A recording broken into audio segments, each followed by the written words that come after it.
The smoke was the first thing anyone noticed. On the morning of January 13th, 1888, after a night that killed 17 people across Custer County, Nebraska, a thin thread of gray rose from what looked like a mound of frozen earth on the edge of an abandoned draw.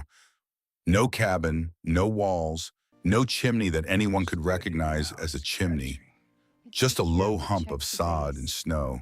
Is it A done? curved wooden shape barely visible beneath the drift, and that smoke rising steady and thin into a sky so cold it hurt to look at. Mother, is he Men on alright? horseback who rode out to count the dead that morning stopped when they saw it. They had expected to find bodies. What they found instead was a woman standing in the opening of something that had no name in their experience, brushing snow from her coat with bare hands and that were cracked and dark with cold, watching them with eyes that had not slept, but had not surrendered either. They did not know what to say to her. She did not need them to say anything. This is the story of what she built. But to understand what she built, you have to understand what she started with. And to understand what she started with, you have to go back 4 months to a Tuesday in September when everything she thought her life would be ended in a rutted track north of Broken Bow with the wind blowing and her husband's lips moving in words she could not hear. Clara Voss had grown up in a stone farmhouse on the western coast of Norway where the winters came hard off the water and the old people talked about cold the way other people talked about enemies. They respected it. They planned for it. They did not pretend it could be reasoned with or waited out. You built for the cold you had, her grandmother used to say, not the house you wished for. Clara had heard those words so many times as a child that they had become part of the furniture of her mind present, but unnoticed the way the smell of wood smoke is present in a house where fires have burned for generations. She was 32 years old when she arrived in Nebraska. She had crossed an ocean and half a continent with her husband Edmund, their two daughters, one mule, one milk cow, and a wagon loaded with everything they owned that could survive the journey. Edmund was a broad-shouldered man with hands that knew wood and a habit of humming Norwegian hymns while he worked. He was not a dreamer exactly. He was something more practical than that. He was a man who believed that hard work applied in the right direction would eventually produce the life he wanted, and the life he wanted was a farm, a real farm on land that was his, in a country that was still young enough to let a man from somewhere else become part of it. They had arrived in Custer County in August of 1887, when the grass was still green and the sky went on forever in every direction, and it was possible if you squinted at the right angle to see something beautiful in the flat emptiness rather than something terrifying. Edmund had filed his claim on a shallow draw north of Broken Bow, where a low rise gave partial shelter from the north wind.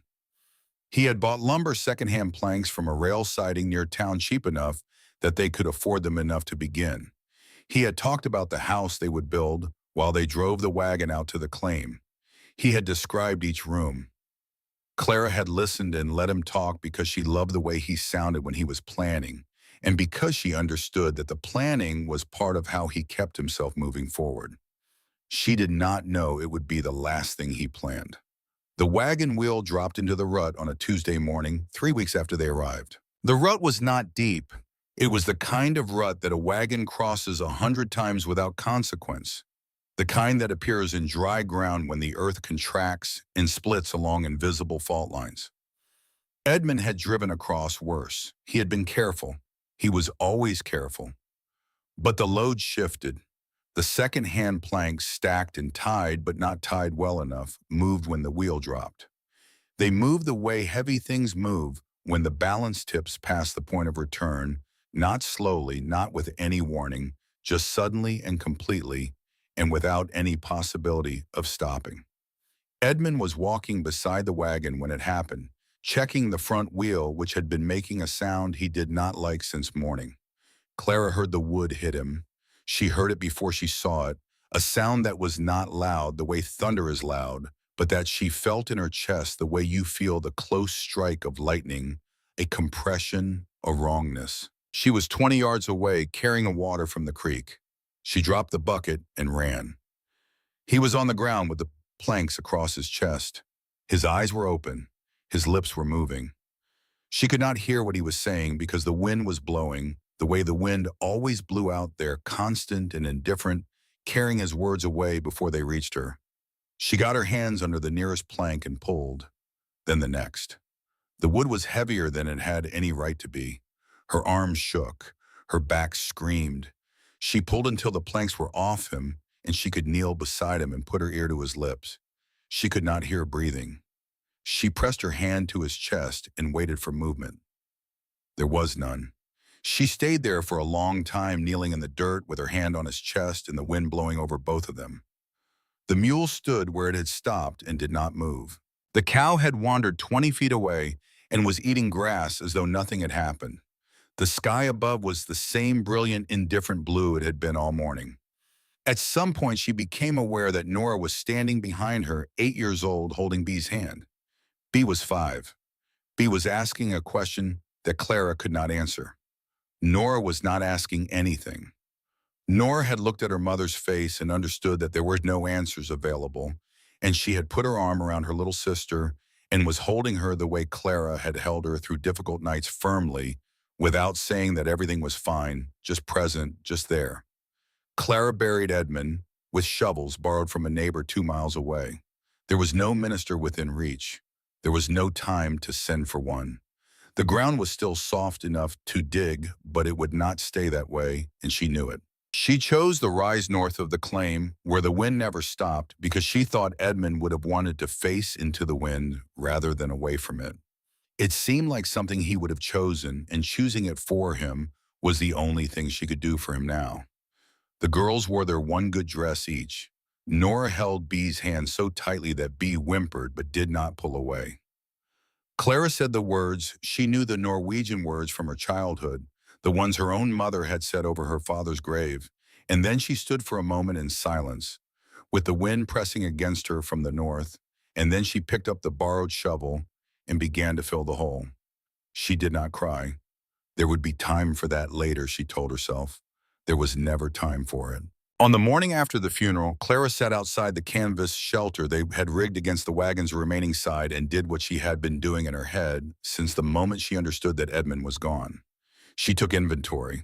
She did it out loud because she had learned as a child that numbers spoken have a different weight than numbers thought. Spoken numbers become real. They become things you have to answer to. $31, she said, in coin and paper. That was what was left after she paid the lumber dealer the balance Edmund owed after the man who had sold them the mule collected what was still due on the harness after she settled with the woman in town who had extended them flour on credit during the last weeks of the journey west. $31. One mule aged with a split in the left rear hoof that would need watching. One milk cow that had gone dry 3 weeks early and was now producing nothing but the need to be fed. One wagon with a cracked axle that Edmund had planned to repair and never did. $17 worth of dimensional lumber, raw and uncut, that had cost her husband his life and was now stacked uselessly beside the canvas shelter because she had no way to use it and no one to help her use it. Nora, 8 years old, who could carry water, and mind her sister, but could not swing an axe or lift a beam. Bee, 5 years old, who coughed when the wind blew dust and woke crying in the night for a father who would not come. Clara counted it twice. The numbers did not improve the second time. She had no frame for a house. She had no way to haul more lumber and no money to buy it, even if she could haul it. She had no male relative within 300 miles who might come to help. She had no neighbors close enough to see smoke from a chimney that did not yet exist. What she had was a piece of paper that said this land could be hers if she improved it and stayed. And she had a deadline that existed whether she acknowledged it or not. Winter was coming. Winter on the Nebraska plains did not wait for widows to finish grieving. August Crane arrived on the 4th day after the burial. He was 58 years old, German-born, with a face like leather left too long in the sun. He had freighted goods across the territory when the railroad was still a rumor. He had survived 11 winters west of the 100th meridian, which was more than most men could say. He had buried a wife and a son after the winter of 1880 to 81, when the cold came early and stayed late and took anyone who was not ready. He rode a dun mare and did not dismount when he reached the Hagen claim. He looked at what was there without ceremony. Clara came out to meet him. Nora stood in the doorway of the canvas shelter. Beast stayed inside coughing. Crane did not offer condolences. Men who had survived what he had survived did not waste words on things that could not be changed. He pointed at the lumber stack. "That is not enough for a proper shelter," he said. "Not even close." He pointed at the canvas. "That will not last the month." He studied the sky the way men who have spent decades outdoors study it, reading something in it that other people cannot see. 6 weeks, he said. Maybe 7 before the first hard freeze. You would need a crew of 3 working full days to get a sod house up properly. You would need roof timbers you do not have. You would need money you do not have and labor you cannot provide. He looked at Clara directly the way he would have looked at a man in the same situation without softening it. "Those children," he said, "will be dead before February." Clara felt Nora's eyes on her back. She did not turn around. "What would you build," she asked, "if you had what I have?" For the first time, something moved behind Crane's eyes, not sympathy. Recognition. "I would not build anything," he said. "I would dig into that bank there, a hole just big enough to survive in. Forget pretty, forget proper, forget everything except getting your children underground before the cold comes." He paused. "But even a hole needs a roof," he said, "and you have not got one." He turned the mare and rode away, disappearing into the flat distance without ceremony, the way a man disappears when he believes the conversation is finished and nothing useful remains to be said. Clara stood in the draw after he left and let his words settle into her. A dugout. She knew what dugouts were. She had seen them from the train window coming west, dark mouths and hillsides with smoke rising from pipes stuck in the earth. Places where people lived because they had no other choice. She had promised Edmund they would never live in a hole. Edmund was dead. The math was simple. A frame house needed lumber she could not afford and labor she could not provide. A proper sod house needed roof timbers she did not have and time that was running out with every sunset. A dugout needed only a bank to dig into and something, anything to keep the weather out. But even Crane had said it. Even a hole needs a roof. She walked the claim that evening while the girls slept. She walked the fence lines that Edmund had started and never finished. She walked past the grave on the rise without stopping and without looking at it because she could not afford what looking at it would cost her.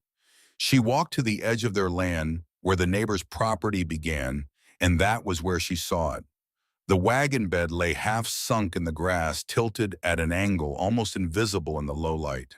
The running gear was long gone, salvaged or stolen or both. What remained was the bed itself, a wooden box roughly 10 feet long and 4 feet wide, built of oak planks that had weathered gray, but had not rotted, with a curved upper edge that swept up at the front the way the prow of a boat sweeps up, designed to cut through resistance rather than be stopped by it. She had seen it before. Everyone in the area had seen it. It was something a previous homesteader had left behind when they gave up and moved on. It had been sitting there for 2 years, settling into the earth, becoming part of the landscape, something people looked at without seeing. Clara crouched beside it and pressed her palm against the wood. It was solid. The oak had dried and hardened in the prairie air until it was almost stone. A wagon bed was built to carry weight. A wagon bed was built to keep weather off whatever sat inside it. She turned the shape over in her mind. If you flipped it. She traced the curve with her fingers in the failing light.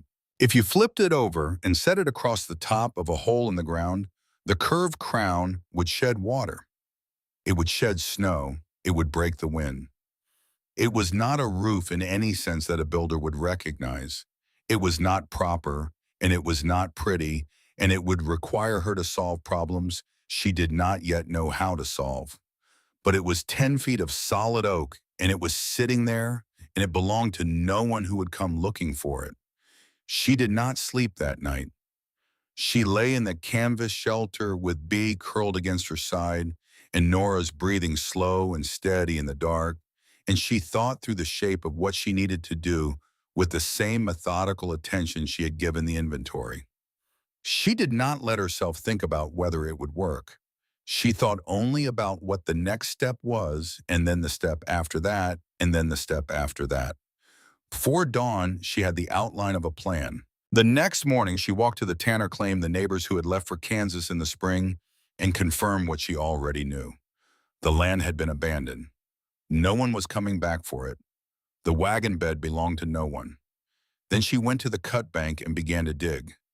The sod came up in chunks, roots tangled like fingers fighting every inch. She had one shovel, the handle worn smooth by Edmund's hands, and she used it until her shoulders seized and her palms bled. And then she wrapped her hands in cloth torn from the hem of her spare dress and kept going. She marked out a rectangle 8 feet by 10 feet smaller than any room she had ever lived in, barely enough for 3 people to lie down. That was the point. She had done the calculation in her head the night before, remembering things her grandmother had said about the old stone houses in Norway, the way the farmers talked about keeping warmth close. A large room needs a large fire. A small room needs only a small one. She was not building a home. She was building a box just big enough to trap heat and stay alive. By noon on the first day, she had cleared less than a foot of depth. By the third day, she had gone down perhaps 2 feet. The rear wall was beginning to take shape, earth packed hard, the bank itself forming one side of the shelter, the way a hillside forms the back wall of a cave. She dug a shallow shelf along one wall for sleeping.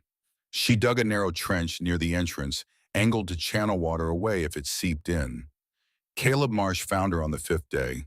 He was 34, a homesteader, from 2 claims over a practical man who had seen enough failure to have no patience left for what looked like failure in progress. He stood at the edge of her digging and looked down at what she was doing with the expression of a man watching someone make a mistake he has made himself and regrets. "That is too small for storage," he said. "Too shallow for a proper cellar." Clara did not stop digging. "You are going to try to live in that thing," he said. "You are going to try to winter in there. If I can roof it," she said. Marsh laughed. It was not a cruel laugh, but it was not kind either. It was the laugh of a man who has seen too many people try things that should not be tried. "Roof it with what," he said. "You have no timber. That lumber stack is door frames and flooring, not roof beams." Clara set down the shovel and pointed toward the abandoned claim. "There is a wagon bed sitting in the grass over there," she said. "Oak planks, tight joints, curved top. I am going to put it over this hole." Marsh stared at her. He looked toward the Tanner property, then back at her with the expression of a man who has just heard something that does not fit any category he has available. Then he began to catalog the problems the way practical men catalog problems when they see something they do not want to admit might work. "The joints will let wind through," he said. "It will not seal. The oak is not insulated. First real storm, the weight of the snow, will drive it down on top of you." Clara picked up the shovel. "I will have oak over my head instead of canvas," she said. "That is where I am starting from." Marsh shook his head. He was still shaking it as he walked away, muttering to himself that she could not quite make out. She kept digging. Moving the wagon bed took everything she had, and then more. The harness broke on the first attempt.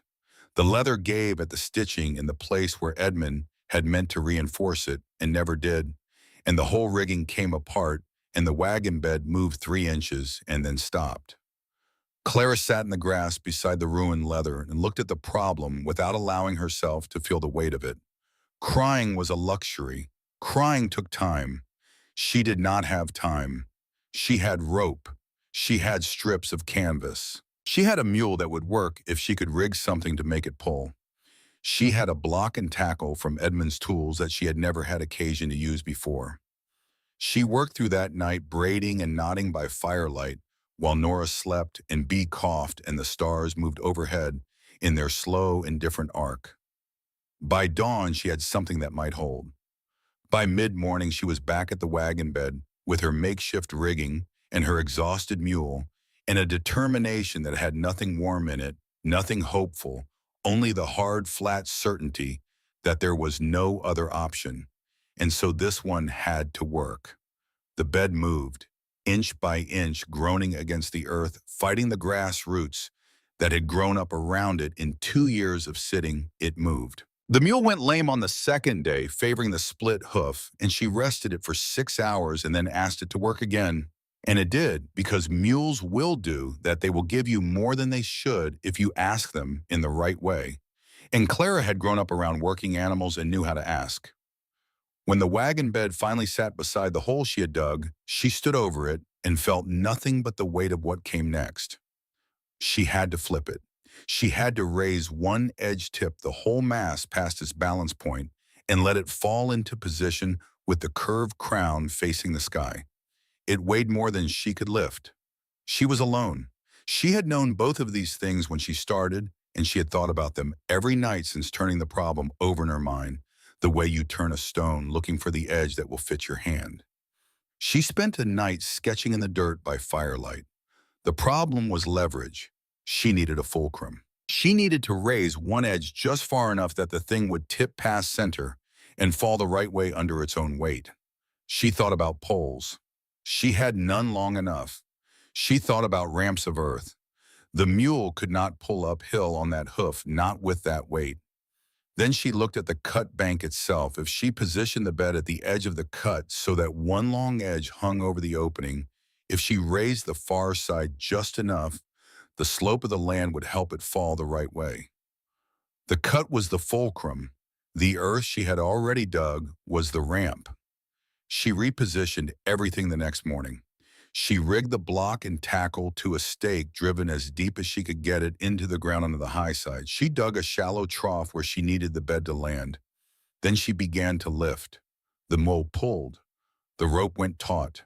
The wagon bed rose on the near side, inch by inch, the wood groaning with a sound like something alive. 3 inches. 6. A foot. Clara braced herself against the far edge with both hands and pushed upward with everything in her body. Everything she had, every ounce of strength that 4 weeks of grief and fear and relentless physical labor had left her with. The bed reached the tipping point. For one long moment it hung there balanced on its edge, capable of falling either way. Clara threw her weight against it. The wagon bed crashed down over the cut with a sound like a rifle shot, magnified 100 times a single enormous concussion that sent birds up from the grass in every direction and brought Nora running from the shelter, thinking something had collapsed. The bed settled into the earth with its curved crown facing the sky oak against Nebraska, a thing no one had ever built before, sitting exactly where Clara had calculated it needed to sit. She stood in the grass, shaking from her hands to her knees, breathing air that tasted like dust and effort, and looked at what she had done. It was absurd. A wagon bed swallowed by the ground, a wooden hump rising from the prairie like the back of something large and buried. It was not a house, it was barely a shelter. Roland Fitch, who owned the general store in Broken Bow and had extended the Hagans a small line of credit that he had come out twice already to remind Clara about, had ridden past 2 days earlier and looked at what she was building with a smile that said everything he thought without him having to say it. People in town were saying she had lost her mind, that she was burying herself and her children in a hole and planning to cover it with junk, that the first hard blow would finish what the grief had started. Clara crawled under the wagon bed and looked up at the oak above her head, solid, tight-jointed. She lay there on her back in the dirt of the excavation she had made with her own hands, looking up at the underside of something no one had thought to use this way, and she felt for the first time since Edmund died, something that was not grief and not fear and not the grim, mechanical forward motion of survival. She felt that this might actually work. She did not let herself feel it for long. There was too much still to do. The gaps between wood and earth had to be sealed. A chimney had to be installed without burning the whole thing down. A door had to be framed. The walls had to be reinforced. She did not know how to do any of those things. Not yet. She crawled back out into the light. Nora was standing at the edge of the cut, looking down at what her mother had done, her face doing the complicated arithmetic of a child trying to understand something adult-sized. "Is it a house?" she asked. "Not yet," Clara said. "Will it be?" Clara looked at the wagon bed, at the cut bank, at the raw earth, at the mule standing 50 yards away, with its weight on three legs, at the sky to the north where the clouds were building in a way that meant cold was coming. "It will be what we need it to be," she said. She picked up the shovel and went back to work. The first thing Severt Knowles said when he opened the door was, "Go away." Clara had walked 2 miles through October cold to find his soddy, following directions from a woman in Broken Bow who had given them with the tone of someone describing how to approach a wild animal. "He lives west of the old Tanner place," the woman had said. "He will not be glad to see you. He has not been glad to see anyone in 3 years." Clara had nodded and thanked her and walked west. Noel's soddy sat in a low spot where a natural rise broke the worst of the wind from two directions. The chimney had been built and rebuilt over the years, each iteration slightly different from the last. The whole thing leaning slightly east in a way that suggested long argument with the prevailing weather. The door was heavy timber, weathered nearly black, hung on iron hinges that had been replaced more recently than anything else about the structure. Someone had cared enough about that door to maintain it when they had stopped caring about everything else. Clara knocked. Silence. She knocked again. "Go away." The voice came from inside flat, and without curiosity, the voice of a man who had said those two words so many times they had worn smooth. "Mr. Knoll, my name is Clara Hagan. My husband died in September. I have 2 daughters in a shelter I cannot make safe without help. I cannot find anywhere else." Silence. Longer this time. "I know who you are," the voice said. "I know your husband died. I know what you are building. I know what everyone knows about you." He paused. "What I do not know is why you are on my doorstep instead of on a train back east where you belong. I need to know how to put a stove inside a wooden structure without burning it down." The silence that followed was different from the ones before it. There was something in it that was not quite absence. It had a quality of consideration of a mind turning a problem over and finding unexpected angles in it. The door opened. Severt Knoll was 63 years old and built like a man who had been tall once and had been compressed by decades of low ceilings and heavy loads into something shorter and denser than his frame was originally designed to be. His face was carved by wind and cold into a topography of lines and angles that made it difficult to read the way certain landscapes are difficult to read, because everything in them has been shaped by forces too large and too old to interpret quickly. His eyes were pale, almost colorless, the gray of winter sky at the horizon where it meets frozen ground. He looked at Clara the way a man looks at something he is trying to determine the value of before deciding whether to pick it up. "A wooden structure," he said. "The wagon bed." "Yes, you are going to burn inside that thing, not if I vent it properly. You do not know how to vent it properly. That is why I am here." He looked at her for a long moment. Then he stepped outside, pulled the door closed behind him, and said, "Show me." They walked back toward her claim in silence, 2 miles through the October cold, and he did not ask questions, and she did not fill the quiet with talk, and the prairie stretched around them in every direction with that particular vastness that either breaks people or becomes part of them. He stopped at the edge of the site and looked at what she had built. He looked at it for a long time. He moved around the perimeter, slowly pressing his hand against the sod banking she had packed along the edges, crouching to examine the door frame she had roughed in from Edmund's lumber, looking up at the curve of the oak crown with the expression of a man reading a text in a language he knows but has not used in years. "Ugly," he said finally. "Yes," Clara said. "Low. That is intentional." He looked at her. Something shifted in his face, not warmth exactly, but a kind of recalibration, as though what he had expected to find and what he had actually found were sufficiently different that his previous assessment needed to be revised. "You kept it small," he said. "I kept it as small as I could manage. 3 people, 1 stove. The smaller the space, the faster it heats, and the longer it holds. Who told you that? No one. I remembered it from Norway. The old stone houses, the way my grandmother talked about keeping warmth close, about not giving the cold more room than it needed. Noel made a sound that was not quite a word. He crouched at the highest point of the wagon bed's crown and ran his fingers along the grain of the oak, feeling for something Clara could not see. Then he pointed. Here, he said, you cut through here. Big enough for the pipe collar, no bigger. And the pipe cannot touch the wood. Not ever, not at any point. You leave a gap, and you pack that gap with wet clay as thick as your hand in every direction. The clay holds the heat from the piping away from the wood. You understand. Show me, Clara said. And that was how it began. Noel did not leave that day. He did not explain why he stayed. He did not offer comfort or make conversation or behave in any way that suggested he had decided to become part of what Clara was doing. He simply continued working. After the first lesson was finished, moving from the chimney collar to the door frame, to the sod banking along the north wall, stopping at each place to examine and assess, and then demonstrate briefly and precisely what needed to be done differently. Clara watched everything. She asked questions when she did not understand and did not ask them when she did. She took no notes because she had no paper to spare, but she committed each lesson to memory with the same methodical attention she had given the inventory on the morning after the funeral. These were numbers of a different kind. These were the numbers that the first kind depended on.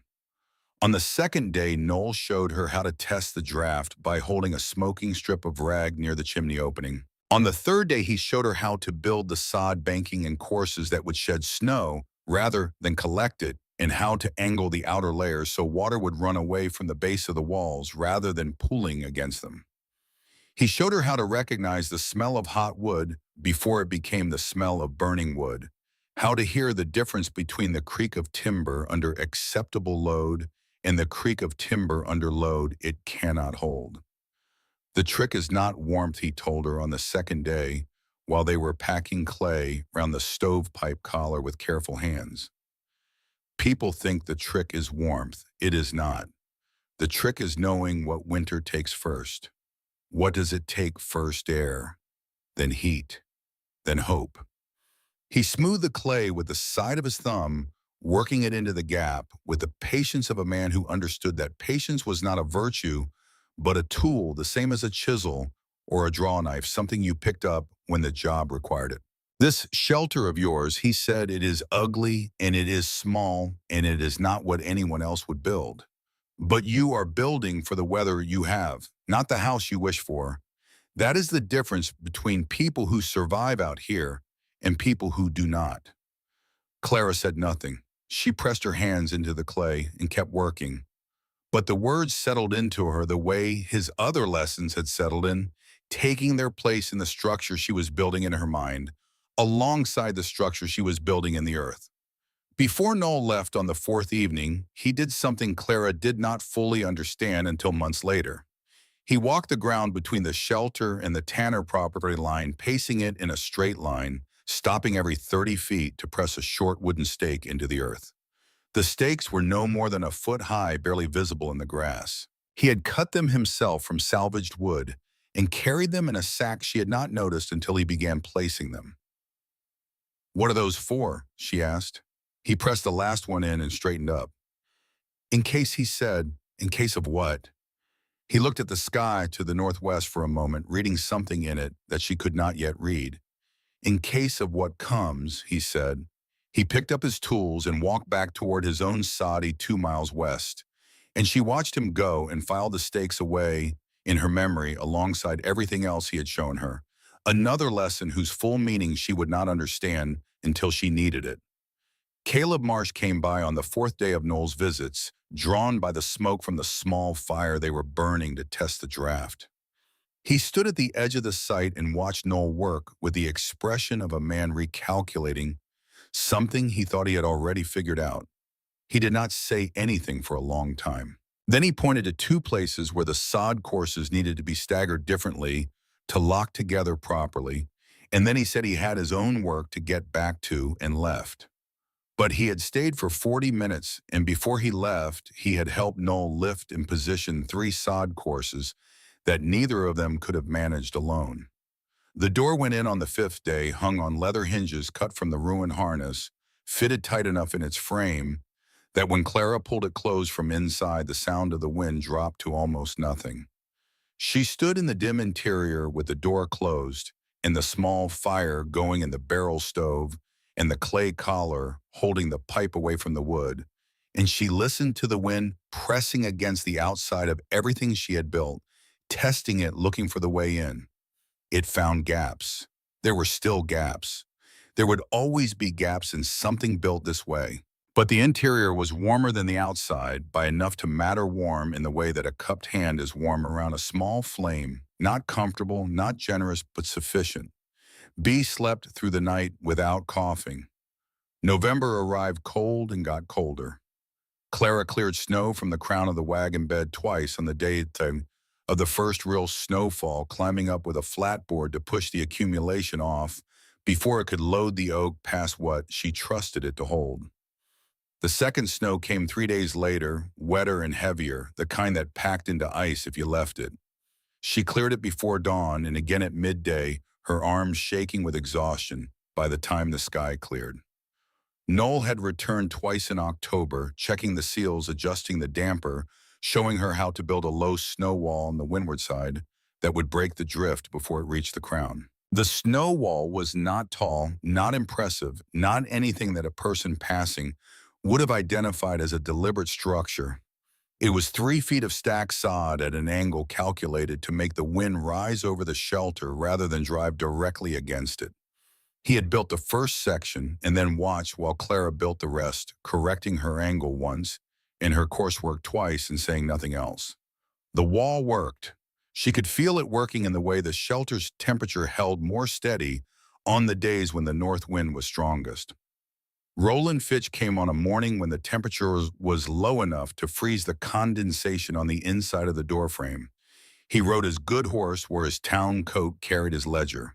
He stopped at the edge of the drift that had built up against the snow wall and looked at what the claim had become in the 3 months since he had last ridden out. The shelter had changed. It was still a wagon bed over a hole in the ground. Still something that would have been difficult to explain to anyone who had not seen it being built, but it had acquired a kind of intention that was visible even at a distance.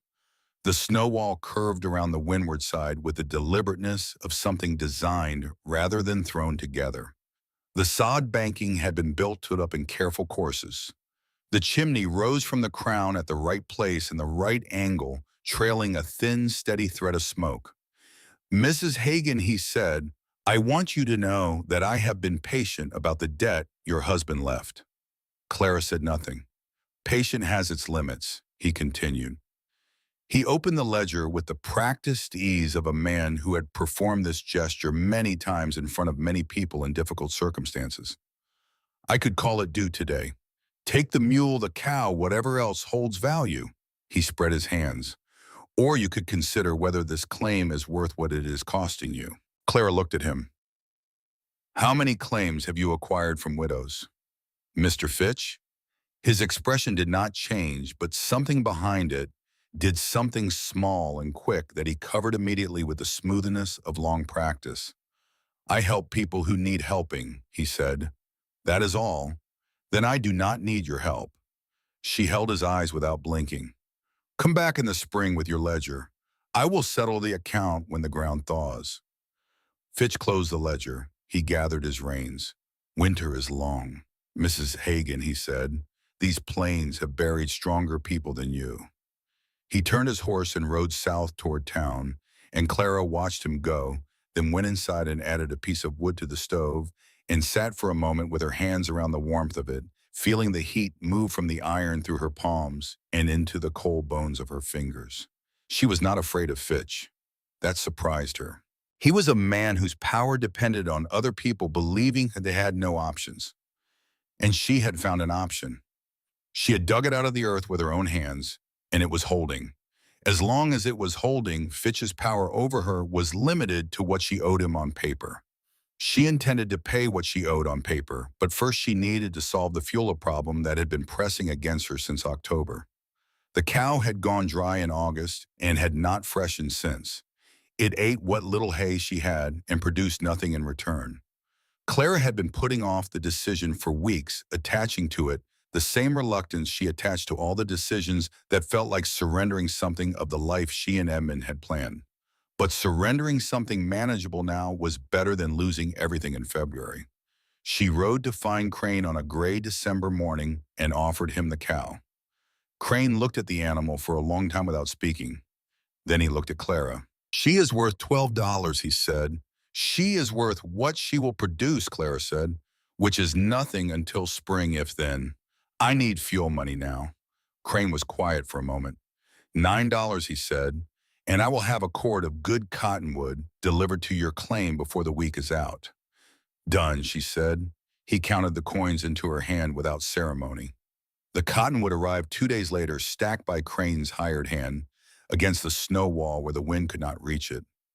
Clara stood in the cold and held the $9 and looked at the wood and made the calculation she had been making every day since September.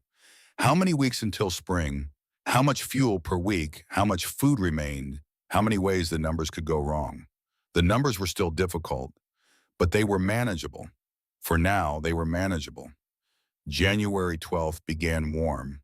That was the thing Clara remembered most clearly in the years afterward whenever she thought about that day. She remembered the warmth, 35 degrees, perhaps 40. The sky was clear from horizon to horizon, a deep winter blue without a cloud in it.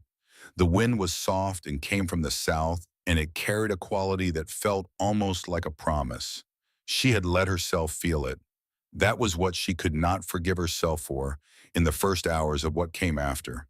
She had let herself stand in the entrance of the shelter that morning and feel the warmth on her face and think for just a moment that the worst of it was behind them. Bee had woken without coughing. She was sitting on the sleeping shelf, asking for food, her color better than it had been in weeks, her eyes clear. Nora was humming something, a hymn that Edmund had taught them, something she had not done since he died. Claire had made a thin porridge from the last of the cornmeal, and the three of them had eaten it together in the warmth of the small interior, and it had felt briefly like a morning from a different life. She sent Nora to gather buffalo chips from the far end of the claim, where a drift had shifted in the night and exposed a patch they had not been able to reach in the fall. The girl went without complaint, glad for the excuse to be outside in the unseasonable warmth, walking out across the white expanse of the draw with a sack over her shoulder, her breath making small clouds in air that for once did not try to take the warmth back the moment you exhaled it. Clara stayed with Bee. She made a broth from dried beef and helped Bee drink it slowly, and they talked about Norway, about the farm where Clara had grown up, about the grandmother who had kept her family alive through a winter that everyone said was impossible. Was she scared? Bee asked. Probably, Clara said. Are you scared? Clara looked at her daughter. 5 years old, thin as kindling cheeks that should have been round and were not eyes that were too old for her face in the way that children's eyes become too old when they have seen things children should not have to see. Every day, she said, but being scared does not mean you stop. She went to check on Nora's progress from the entrance of the shelter, squinting against the bright cold light of the snow-covered draw. Nora was at the far end of the claim, maybe 100 yards out, bent over the exposed patch, working methodically the way Clara had taught her. The sky to the northwest was no longer clear. Clara saw it before she understood it, the way you sometimes see a threat before your mind has finished identifying what it is. A wall of gray rising from the horizon, not clouds in the ordinary sense. A solid mass moving toward her with a speed that seemed impossible for something that large. The blue sky ahead of it was disappearing the way a candle flame disappears when you cup your hand around it quickly, completely from one moment to the next. She understood what it was a second before it arrived. Nora, she screamed, come back, right now, come back. The girl looked up. She saw the wall. She dropped the sack and started running. The temperature dropped as Clara stood there watching her daughter run, not gradually, but all at once a physical blow. the air changing character in seconds, from almost warm to something that had no warmth in it at all. The wind swung from south to north with a sound like a door slamming in a vast empty house, and it brought with it something that was not quite snow, in any sense Clara had known snow before. It moved sideways. It hissed against the sod walls with the sound of sand thrown against glass. It reduced visibility not gradually, but immediately the way a lamp goes out the world there one moment and gone the next. Nora was 60 yards away when the wall hit. Clara ran. She ran into white that had no direction in it, no depth, no reference point. She could not see the ground. She could not see her hand in front of her face. She ran toward where Nora had been fighting wind that pushed against her like something with intention, breathing air that was more ice crystal than oxygen air that hurt going in and came back out already cold. Her foot hit something solid and small, and she went down hard on one knee and grabbed before she understood what she was grabbing, and her hands found a coat, and she pulled, pulling without thinking, hauling weight toward where the shelter had to be, where she believed the shelter was where she was choosing to believe the shelter was, because the alternative to believing that was not something she could afford to consider. Her outstretched hand found the snow wall. She had built it to break wind. In this moment, in the complete and total blindness of the blizzard, she found it by accident, and it became the only fixed point in world that had erased every other reference. She followed it with one hand, pulling Nora with the other, moving along its length until she felt the angle where it curved toward the entrance, and then she was at the door of the entry throat, and she shoved her daughter through and dove in after her. Inside, Bee was screaming. Nora was on the floor of the entry, shaking with a violence that Clara had never seen in a living body. Her face white in a way that was not the white of cold skin, but the white of tissue from which warmth had been taken too fast and too completely. Her fingers were white. Her lips were white. Clara stripped the wet coat from her and wrapped her in every dry thing she could reach, moving on instinct, pressing her own body against her daughter's, trying to give back what the 60 seconds outside had taken. The wind found the gaps in the door. Fine snow pushed through the seams like smoke settling on every surface, accumulating in a way that should not have been possible, but was a reminder that what was outside was not ordinary weather and could not be managed with ordinary measures. Clara sealed the door with blankets, with rags, with the spare canvas she kept folded behind the stove. She sealed it, and then she fed the stove, and then she went back to Nora and pressed her cold hands between her own and waited. Outside, the wind did not build gradually. It arrived fully formed, and it stayed hour after hour, striking the shelter in gusts that made the wagon bed creak with a sound that Clara felt in her back teeth. Each gust asked whether this was the one that would finally find the limit of what she had built. The temperature inside the shelter dropped. She fed the stove more than she should, burning fuel at a rate that frightened her, because the alternative was letting Nora's temperature fall further, and that alternative was not acceptable. 2 hours into the storm, the draft failed. She noticed it when the smoke stopped rising and began to pool instead, spreading across the ceiling in a gray layer that thickened as she watched. The chimney was blocked. Snow or ice driven in under pressure, packing into the pipe collar sealing the opening. The interior filled with haze. Bee began to cough.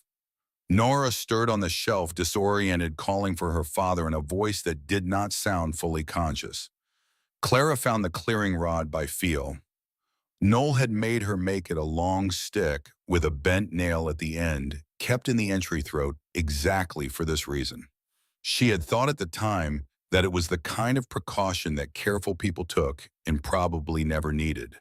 She opened the outer door, and the storm hit her like a wall. She could not see the chimney. She could not see anything. She shoved the rod into the white and swept it in an arc, searching until it caught on something, and she pulled and heard snow and ice fall somewhere in the roaring invisible distance. She pulled the door shut and sealed it again and waited. The smoke began to thin. The draft was drawing. She had cleared it. She went back to the stove and the girls and the work of keeping them alive, and she did not think ahead past the next hour because the next hour was all she had. The pounding came sometime in the third hour. not the wind. The wind had a rhythm she knew by now, a pattern her body had learned to read. This was different, irregular, with intention behind it. She crawled to the entry throat and pressed her ear against the outer door and heard it again, a fist weakening with each impact. She opened the door. Caleb Marsh fell through the gap. He hit the floor of the entry throat and lay there for a moment, ice from his collar to his boots, his lips the color of slate. In his arms, wrapped in a blanket that had turned to frozen cloth, was his youngest boy, maybe 4 years old. Still, Clara put her hand on the child's chest before she did anything else. A heartbeat, faint. There. His canvas lean-to had gone in the first minutes, Marsh told her later, when he could talk. Torn apart by wind he still could not fully describe. He had taken the boy and run and been immediately blind and had walked in circles in the dark until he saw something that was not lightning and not moonlight through the storm. Smoke, he said. I saw smoke from your chimney. Clara had fought her way outside in the second hour of the storm to clear a pipe she could not see. The smoke that had almost driven them out had become the thing that led a man and his son to safety. She moved Nora to make room on the shelf and put the boy where the blanket still held warmth and placed heated stones against his core and went back to managing what she could manage. It was deep in the night when she heard someone in the entry throat. She had not heard the outer door open over the sound of the storm. What she heard was the sound of a man removing ice from his coat in the careful, methodical way of someone who has been in cold long enough that they have stopped hurrying, and she knew before she saw him who it was. Noel stood in the entry to the main chamber with ice on his eyebrows and his breath coming in the shallow, measured way of a man running on reserves but not yet empty.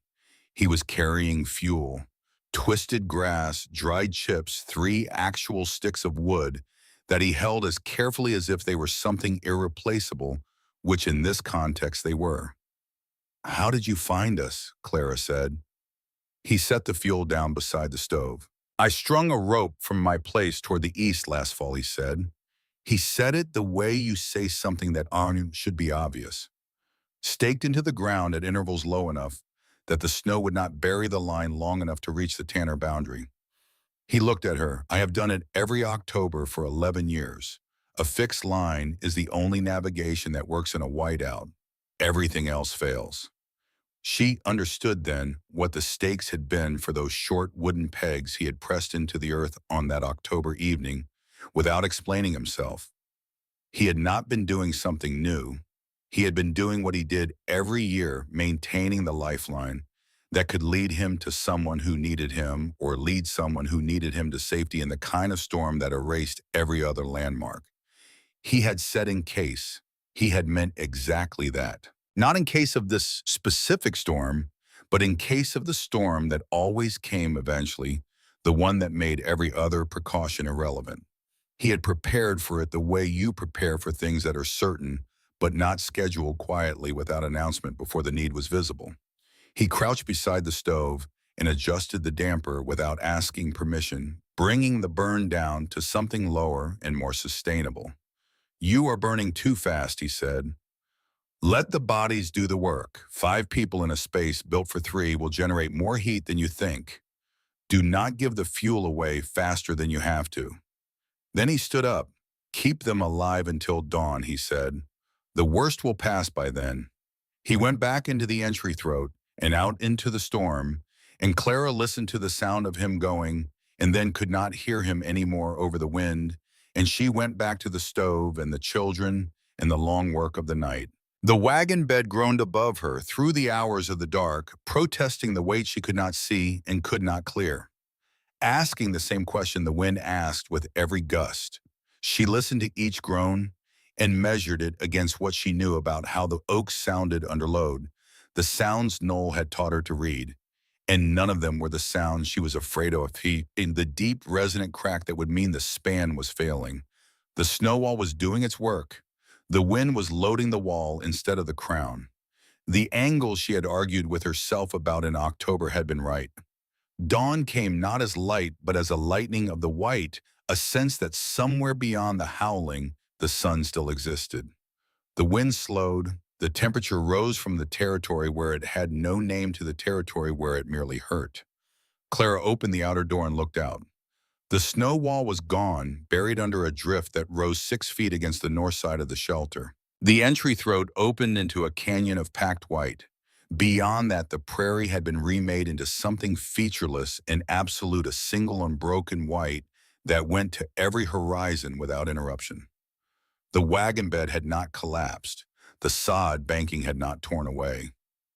The chimney rose from the crown and still drew trailing thin smoke into gray morning air that was cold and clear and no longer trying to kill them. Clara crawled back inside. Marsh's boy had color in his face and was breathing evenly. Marsh was awake, sitting against the earth wall, watching his son sleep with the expression of a man who has looked directly at something he cannot look away from. Nora was awake, watching her mother with eyes that were calculating something. Bee was the worst. Her fever spiked in the night, her breathing shallow and quick, her skin hot and dry under Clara's hand.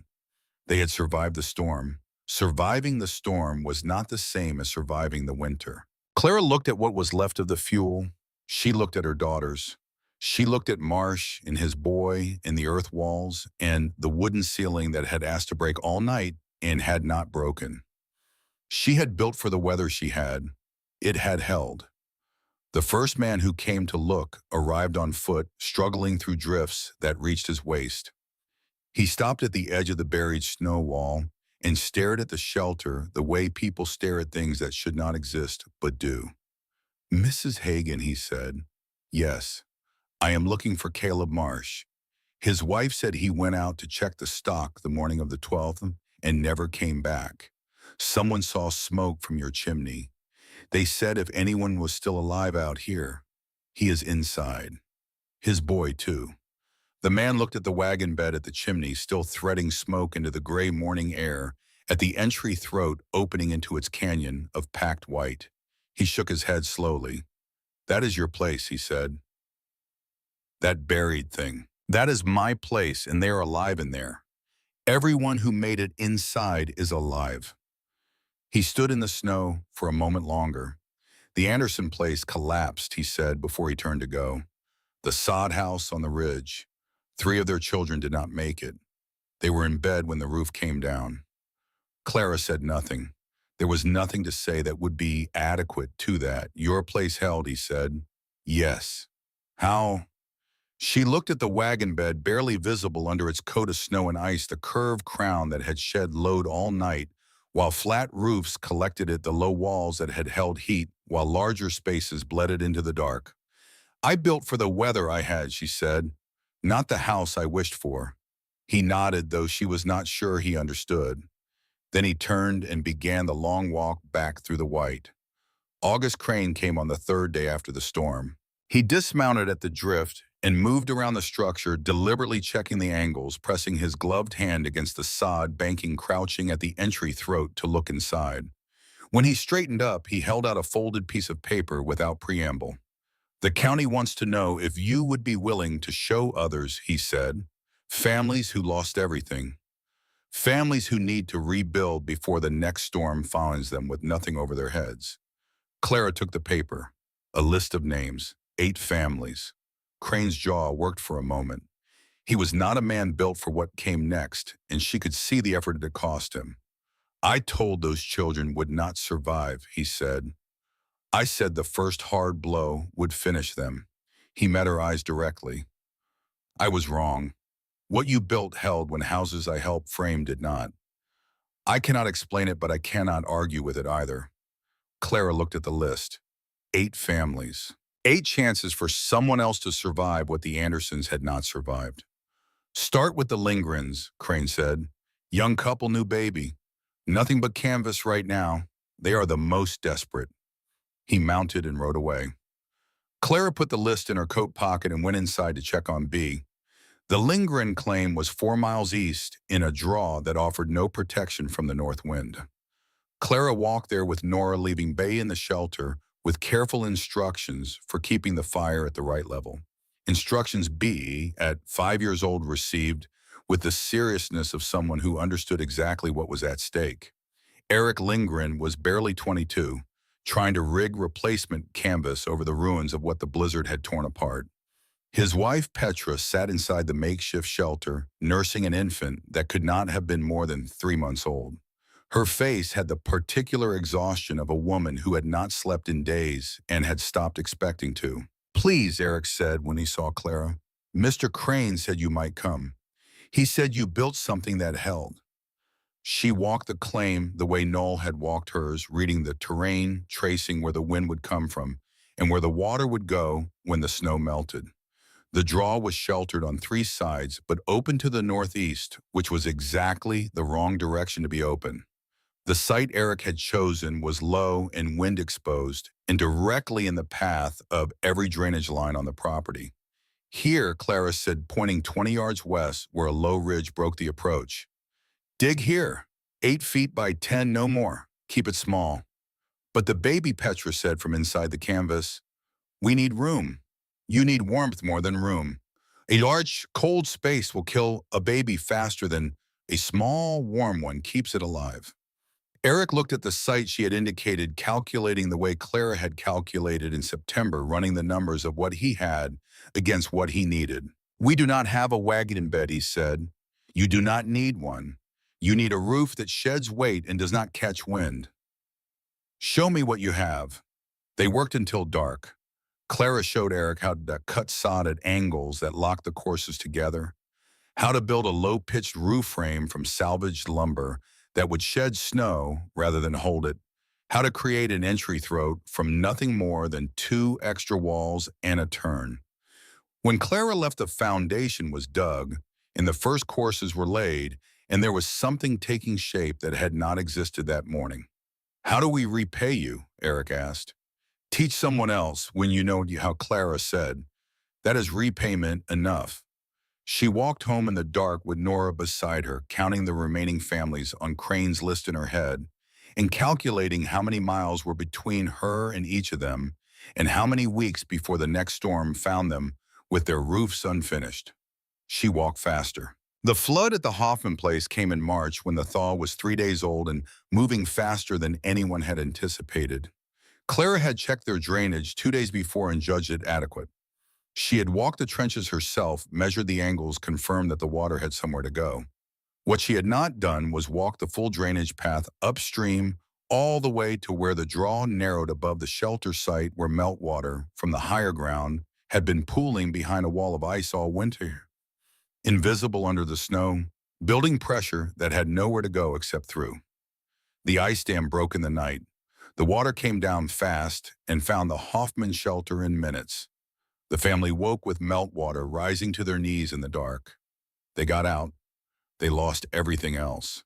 Clara stood at the ruined site the next morning and looked at what the water had done. The walls had slumped inward. The roof had come down. Everything the family had owned was scattered down the slope in the muddy debris of what had been washed through. Noel would have seen this, she thought. Noel would have walked the full drainage path before approving the site. Noel would have known to look for ice dams because he had spent 40 years learning all the ways that land and weather work together to find the thing you had forgotten to protect. She had not walked far enough upstream. She had been thorough and careful, and she had still missed the thing that mattered. She rebuilt the Hoffman shelter herself on higher ground, on a site she chose only after walking every drainage line from the top of the draw to the bottom 3 times in 3 different conditions of melt. The work took a week. When it was done, the Hoffmans moved in with nothing but the clothes they had carried out of the flood. "We cannot pay you," Mr. Hoffman said. "Help the next family who needs it," Clara said. "There is always a next family." Siebert Noel's breathing had been wrong since February. Clara had noticed it accumulating, a detail that registered on the 3rd or 4th encounter and then could not be unregistered. A pause between words where there had not been one before. A careful management of breath that suggested breath was no longer something he had in surplus. A sound in his chest when he climbed the slight rise to her shelter that she recognized from the winters of her childhood, from old men on the Norwegian coast who had breathed sea air and wood smoke for too many decades. He denied it when she asked, He kept working, kept appearing at the shelter to check the draft and the seals and the weight on the crown. But he moved slower. He stopped making the 2-mile walk from his own soddy and started appearing each morning as though the walk were nothing. And she understood that the walk was not nothing, that each trip cost him more than he was accounting for. He collapsed on a morning in early March when the thaw was just beginning to show itself in the south-facing slopes.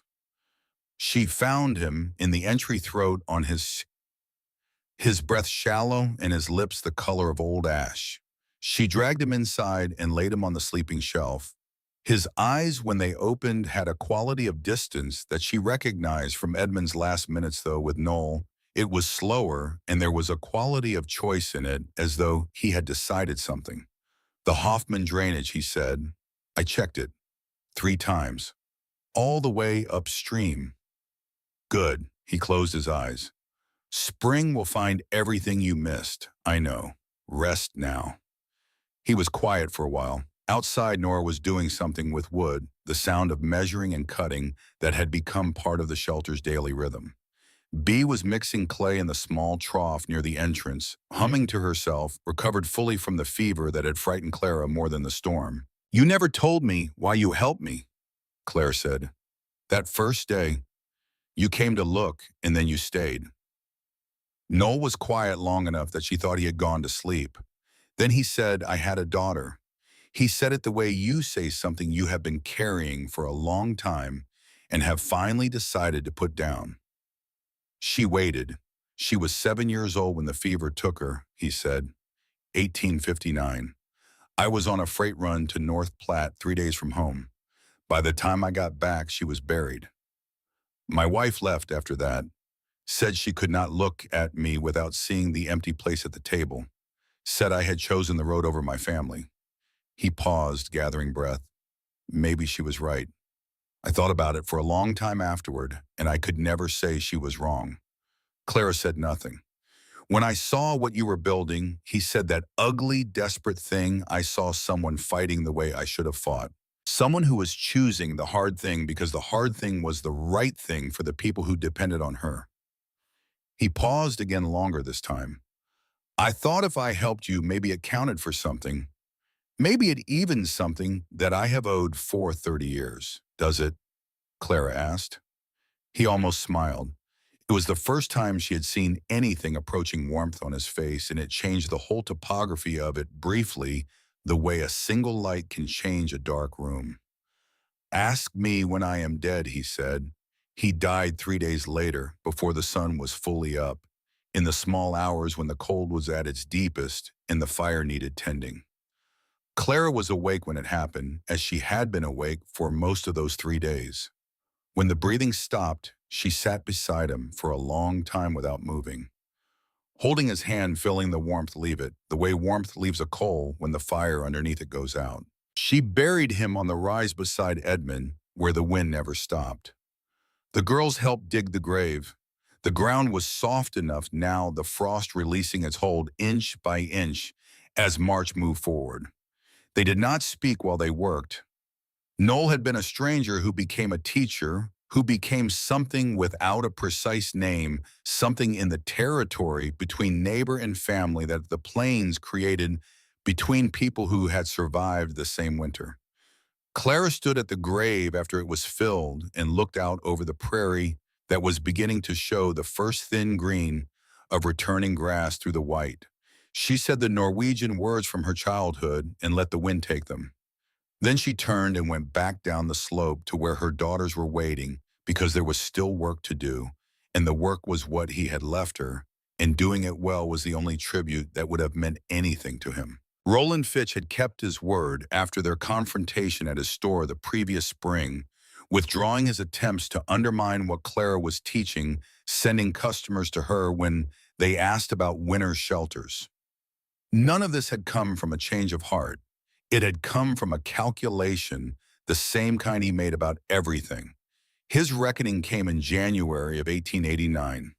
He had been traveling back from North Platte when the storm caught him on open ground. His horse panicked at the first blast of wind and threw him. By the time he got his bearings, the visibility was gone, and the temperature had dropped past the point where bearings mattered. He walked. There was nothing else to do. He walked until his legs were wooden and his hands were locked inside his gloves, and the part of his mind that made calculations was running out of numbers to work with. Then he saw smoke, a thin thread of it barely visible through the driven white, rising from what looked like a mound of earth on a claim he did not immediately recognize. He got himself to the entry throat and beat on the outer door with hands he could no longer fully feel. The family inside were German immigrants, a couple with two young children, people who had sought Clara out the previous summer after hearing about the Norwegian widow and her methods. They had built their shelter on a site Clara had helped them choose using techniques she had walked them through twice before she was satisfied they understood them. They pulled Fitch inside and wrapped him in blankets and fed him broth and kept the stove burning through 2 days of storm until the weather broke and he was warm enough to walk. He left money on the earthen floor. He did not look at them when he left. He did not say thank you. He did not say anything at all. He withdrew his complaint with the county commissioners the following week without explanation. He stopped telling people that Clara's methods were dangerous. He stopped calling her shelter a badger hole in conversations she was not present for. He did not explain any of these changes to anyone. He knew what had happened and he knew what it meant, and that knowledge would sit in him like a splinter that was too deep to reach and too present to ignore for the rest of his days. It was not an apology. It was not a conversion. It was the truth arriving by a route he had not anticipated, and it was enough. Henrik Strand arrived in October of 1888 when the first frost was already on the ground and the second winter was making itself known in the quality of the northern light. He came walking from the east with a carpenter's toolkit over one shoulder and the look of a man who had been somewhere difficult for a long time and was not yet sure the difficult part was finished. He was 34 years old, Norwegian-born, with hands that Clara recognized immediately as hands that knew wood the way Noel's hands had known earth and cold. His wife had died in childbirth 2 years before. His son had died with her. He had spent the time since then working for other people because he could not bring himself to build for himself. He had heard about the widow in the wagon bed from a man in Broken Bow who had heard it from someone else who had heard it from someone else still. The story had been traveling the way useful information travels in places where useful information is scarce, person to person, each telling, adding some detail and dropping another, until what arrived at Henrik Strand's ears was something simplified by the distance that it had traveled, but true in its essentials. He stood at the edge of the site and looked at the shelter for a long time before he spoke. "Strange thing you built," he said. "It works," Clara said. "I can see that." He moved around the structure, stopping at the corners, crouching at the base of the walls, looking up at the crown of the wagon bed with a carpenter's eye for load and span. He stopped at the place where the wagon bed met the sod, banking on the north side, and crouched there for a long moment. "You are losing heat here," he said. "The joint is not sealed correctly. The wood has contracted with the cold and left a gap that your clay is not filling." He moved to another spot. "And here, same problem, different cause. The sod has settled and pulled away from the wood." He stood up. "I can fix both of them. I can fix everything like that on the whole structure." Clara looked at him. She had learned in the past year to assess people quickly and to trust her assessments. "What do you want in return?" she said. "Food and a place to sleep. Nothing else." She showed him the storage niche in the entry throat, large enough for a bedroll, and a man who did not need much space. He looked at it and said it would do. He started the next morning. The work he did was different from anything Clara had done herself or watched Noel do. Where she and Noel had worked with earth and clay and the materials that the prairie provided, Henrik worked with wood the way a surgeon works with a body, understanding its structure from the inside, knowing where it was strong and where it was hiding weakness, fitting joints together with a precision that seemed to change the character of the shelter itself, make it more intentional, more permanent.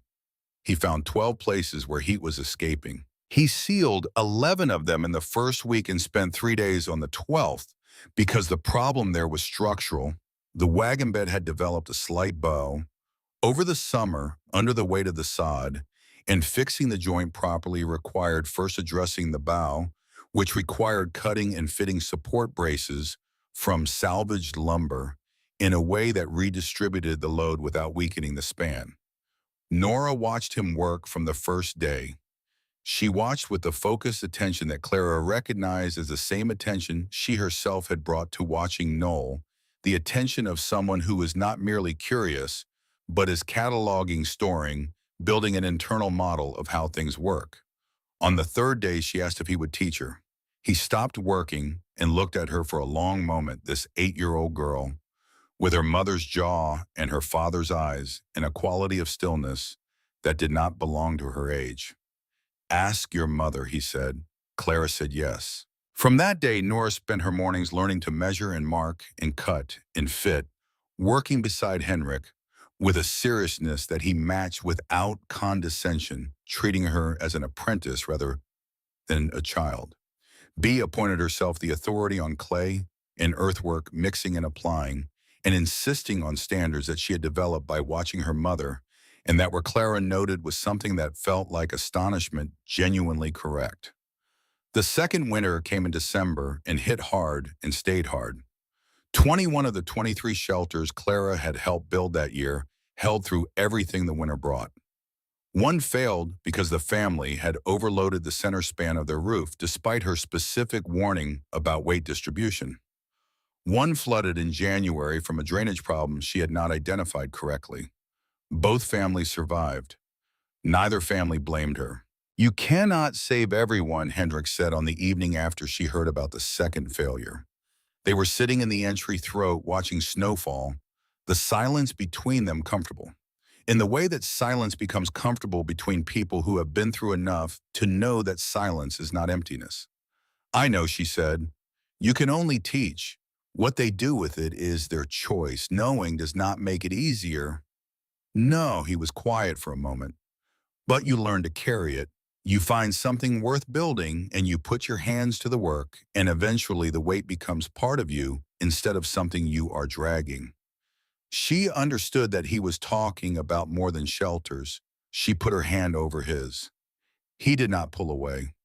Clara and Henrik married in the spring of 1889, on a day when the meadowlarks had come back and the grass was green for the first time since the autumn before Edmund died. A justice of the peace in Broken Bow, August Crane and his wife as witnesses, Nora holding Bea's hand and trying not to cry.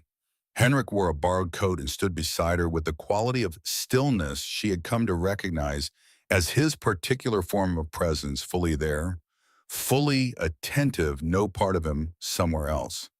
"I am not an easy man to live with," he said on the walk back to the claim. "I work too long. I do not talk enough. I am not." Clara stopped walking and turned to face him. "I did not marry you because you are easy," she said.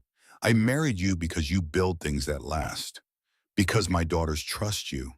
Because you came here with nothing and put your hands to work without being asked and made what I had built better without making it yours." She held his eyes. "That is what I needed. That is what I chose." He almost smiled. "I will try to deserve it." "You already do," she said. They walked the rest of the way in silence, and it was the silence of two people who had found what they were looking for and did not need to keep describing it. In the years after the blizzard, the phrase spread the way. Useful things spread not through announcement or promotion, but through the quiet multiplication of people, poem, who had found something true and passed it to the next person who needed it. Build for the weather you have, not the house you wish for. Clara heard it repeated by people who had never met her in contexts she had not imagined applied to problems that had nothing to do with shelters or winters or the Nebraska plains. She heard it in the way that words sometimes escape their original meaning and become large enough to carry other meanings used by people who did not know its origin, who did not know about a 63-year-old Norwegian bachelor who had said it while packing clay around a stovepipe collar on a cold October day, who had stretched a rope across miles of open prairie in preparation for a storm that had not yet arrived. Noel had said the words, Clara had carried them. Everyone else had taken them further than either of them could reach. That was his legacy. That was what remained of him, moving through the world, in voices he would never hear landing, in minds he would never know, doing the work of keeping people alive in ways that had nothing to do with sod or oak or chimney draft. She taught as long as her body allowed. She walked claim sites into her 60s, reading terrain, advising on drainage, showing young families the principles that did not change even when the materials did.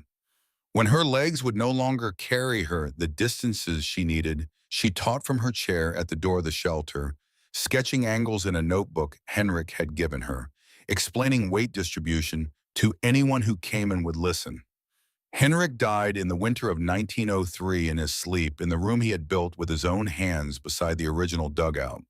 Clara buried him on the rise where the wind never stopped beside Edmund and beside Noel, 3 graves in a row facing into the north, the direction the hard weather came from. She lived 4 more years after that.